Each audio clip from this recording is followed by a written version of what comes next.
Greetings, ladies and gentlemen, this is Iron Torch 20, and I kinda ran into a few problems with Super Adventure Island 2. Mostly my computer's just needs to be fixed, so I kinda sent it away.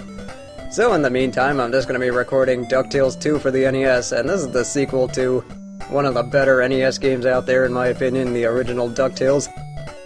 And you basically get the same concept, and the premises of the story is that, you get a piece of the treasure map, and then we're off to find the rest of it, as well as find some secret treasure later on. Then, of course, you get the DuckTales theme. And this is one thing that the Disney Capcom games definitely did well, is that they were very loyal to the source material. And then, of course, since it was Capcom, you know, they had good music too. And see, gameplay-wise, this one's not really all that different from the first one, and like they always say, if it ain't broke, don't fix it. And then, of course, you get a rendition of the theme. I think it's a little different between this one and the first one. And see, I'm just recording these in random order. I just don't know when I'm going to get around to uploading this, or uploading these, but we'll see.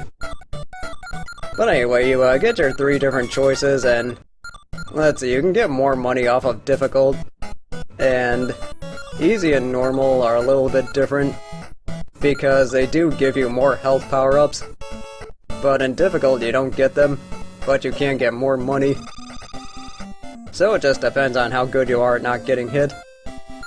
But anyway, here are 5 levels for this game, and there is a secret 6th one. And see, one big difference between this game and the first game is that the order actually does matter, so because you can get different power-ups for your cane, and you can also do different things with it too. So for the purposes of that, we're gonna go to Niagara first. And since this is Niagara Falls, of course there's gonna be a lot of water theme here. It's like this whole game has a lot of water theme to it. But anyway, the controls are pretty simple. You run, or you move, you jump, and then you can hold B and do a pogo jump. You can go up to an object and smash it with a golf swing, which is always good. And then that's going to be our primary method of attacking enemies, is the pogo jump. You can also use the golf swing and hit enemies with it. I mean, not really hit enemies with it, so to say, but I mean hit objects into enemies. That's what I meant to say. But one other big addition is that you can use the cane to pull stuff. We can't break these yet, but we will be able to soon enough. And of course the nephews are back, so that's always good. And then they give you hints throughout the level, and the good news about this is they only talk once, which is kind of a good thing and a bad thing, because the bad thing is you kind of had to pay attention, and the good thing is because it's just less of an annoyance. But either way, the gameplay is not really all that different here. And then of course you have your exploration, and of course lots of platforming, and of course lots of finding secrets. Which in this game, there's more of an emphasis on finding secrets, such as the treasure map. And then the good news about this game is that there is no time limit, so at least you're not rushed for time, so you can just explore all you want. But we did get trapped, and fortunately Bubba's here to bail us out. I forgot what this guy's deal was, but I know he was in the movie.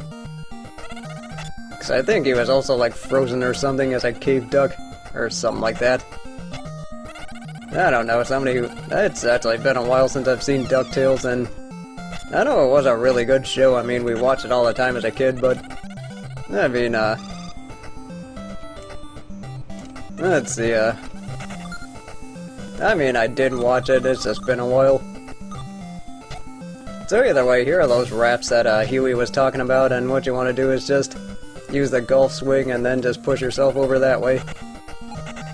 And now we found Gyro Duck, and what he's giving us is a adapter to, let's see, hit the, or at least to break different blocks with a pogo jump.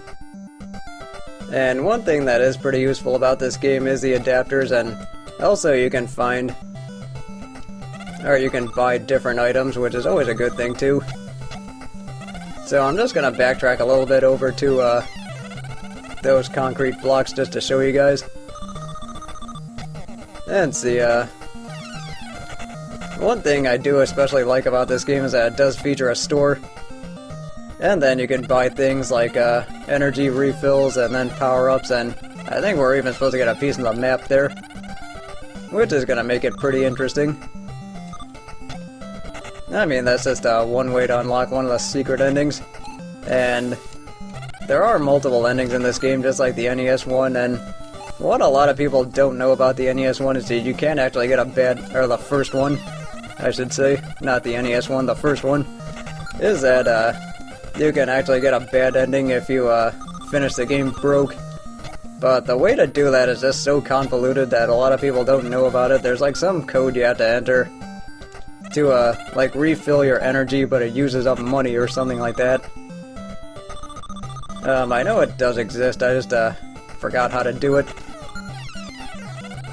But what I do like about not having a time limit is that at least you can just explore to your heart's content and not really have to worry about being rushed for time. And also, there are a lot more secrets in this game than there are in the other ones, or than there was in the first one. And then, of course, Launchpad is back. And then one little nitpick is that he does call us Uncle Scrooge, and he always said Mr. McD in the show. So let's just go ahead and do some traditional Mario 2 style log jumping. And then, of course, birds. Just because birds are here to mess you up. Because it just wouldn't be a platforming level without birds to mess you up. But, I mean, fortunately, these guys aren't too bad. Well, except when they respawn when you don't want them to. Okay, this is gonna get really annoying really fast. Okay, good. Let's see, I don't remember if there's anything there. I don't think there is. But at least that works. And also it does pay to jump around in this area just because you can find a lot of secret stuff. And then of course you can get more money just to buy stuff at the store. And then of course that stupid bird shows up when you don't want him to. Because it just wouldn't be a platform game without it. Okay, so at least we got something else.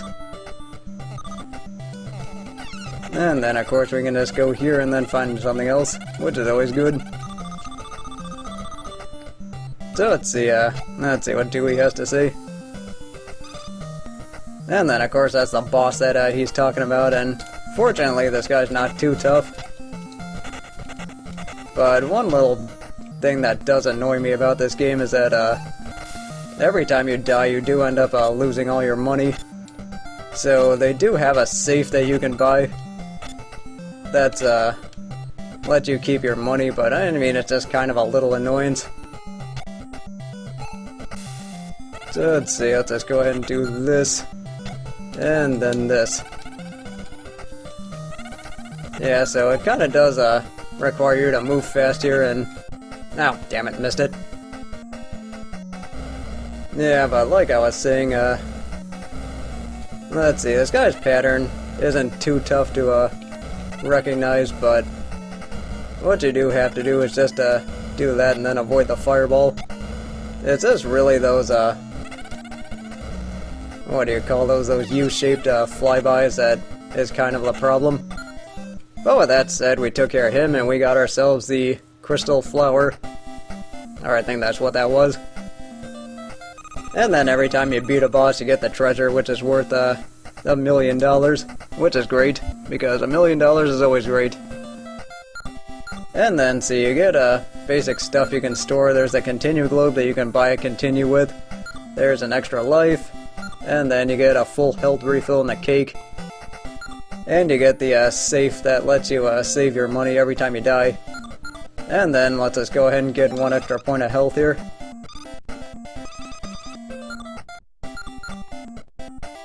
And yeah, I think that's pretty much all we need right now.